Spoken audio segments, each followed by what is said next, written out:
Anita Kairiša, esmu no Balviem, esmu savas dzīves vietas patriote, un mans dzīves ceļojums saistās ar mākslu, kultūru un mazliet vēl aktivitātes fiziskas. Tas, lai paliek pēc tam. Par kultūras vēstniekiem es ļoti priecājos, ka man piezvanīja Lauma. Es mēģināju savā atmiņā atsaukt, kad es kultūras vēstnieku kursos apmācībās biju. Tā bija Ruckas mūža. Es neatceros, kurš tas gads bija, bet bija ļoti zīmīgi tas, ka es tajā nedēļā biju izdomājis aizbraukt, paciemoties uz Ruckas mūžu, paskatīties multimediālu izstādi. Vienreizēja superīga, dzīvās gleznas. Iesaku visiem aizbraukt, paskatīties.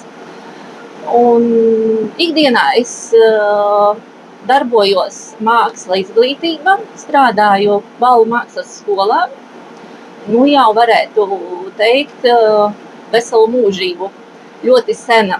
Gandrīz 30 gadus darbojos vienā savā profesijā, bet, lai kliedētu to ikdienas rutīnu, ļoti daudz mans darbs saistās ar projektiem.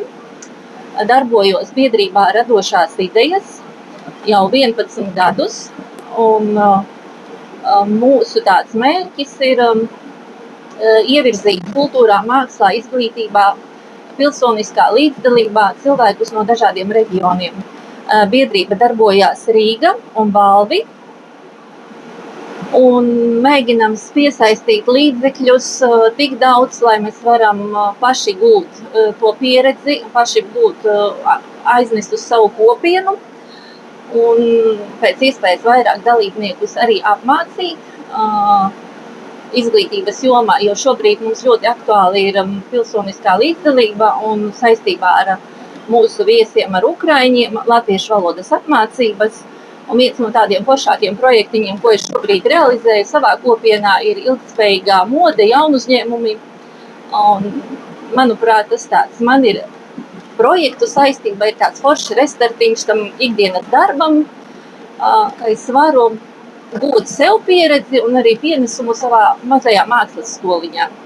Tā kā es ļoti priecājos, ka tāda izdevība man šodien un šonedēļ pabūt citā vidē jauniem cilvēkiem, un ļoti ceru, ka tas tīklošanās pasākums izvērtīsies ne tikai nedēļas garumā, bet arī pēc tam.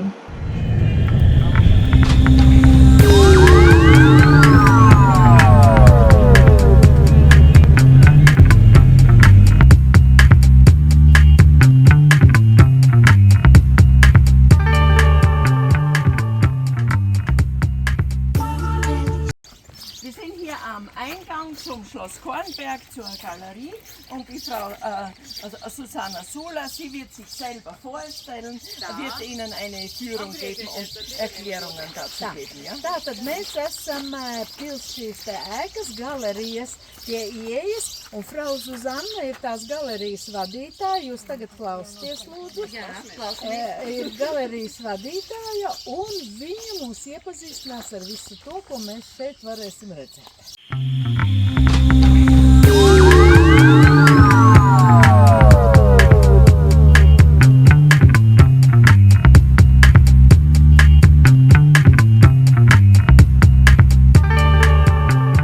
Jūs varat pamēģināt sistēmas izveidot.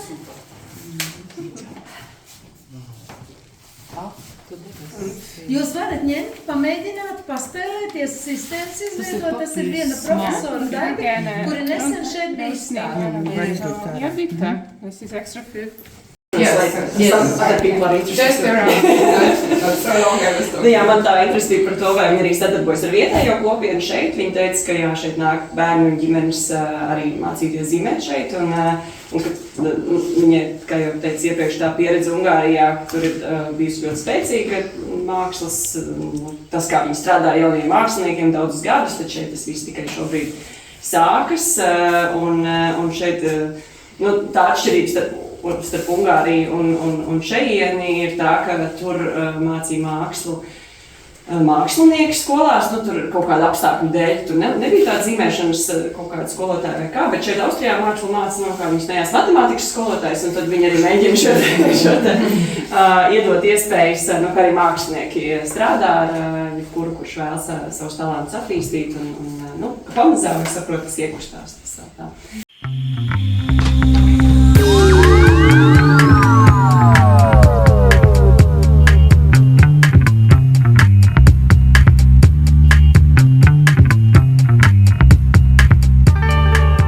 Esmu Valda Bļaviņa, pārstāvu Madonas novada pašvaldību. Ikdienā esmu liela, skaista piepilsētas kultūras nama vadītāja un līdz ar to arī amatu skolas vadītāja. Visi mans pamatdarbi saistās ar nemateriālo kultūras mantojumu, ar visu to, kas saistās ar dziesmu svētku procesu. Pašai tāds viens no vaļaspriekiem ir dejošana. Dejoju senioru deju kolektīvā labākie gadi, un pagājušā gada dziesmu un deju svētki bija man 10. pieaugušo statusā, tā kā tas stāžu sakarā ar dalību dziesmu svētkos ir ļoti liels. Esmu bijusi arī dziesmu un deju svētku koordinatora Madonas novadā, tā kā visu, kas saistās ar amatieru mākslu un pasākumiem vietējiem, tas tā kā ir mans darbības lauciņš. Ir arī citi pienākumi pašvaldībā jau daudzu gadu garumā, kas saistās vairāk ar izglītību, jaunatni un arī, protams, kultūru. Kā kultūras vēstnieks esmu no 2018. gada. Šī kustība ir devusi arī idejas, jo pēc 18. gada strauji nāca Covid, kur bija jādomā, kā organizēt pasākumus, lai cilvēkiem būtu interesanti. Kas vēl? Otrs mans vaļasprieks bez dejošanas ir adīna, tā kā rokdarbi. Man arī šodien čemodānā ir kamols un adāmadatas, jo ja būs kaut kur nenāks miegs vai kaut kā, tad es varu noadīt kaut kādu zeķīti un kādam uzdāvināt. Jā, patīk viss jaunais. Ikdienā esmu arī informatīvā izdevuma redaktore, kur, kā man vietējā kopienas cilvēki saka, tu raksti padasta vēsturi no 2007. gada, jo pašķirstot šos te izdevumus, tur tiešām var izlasīt ļoti interesantas lietas.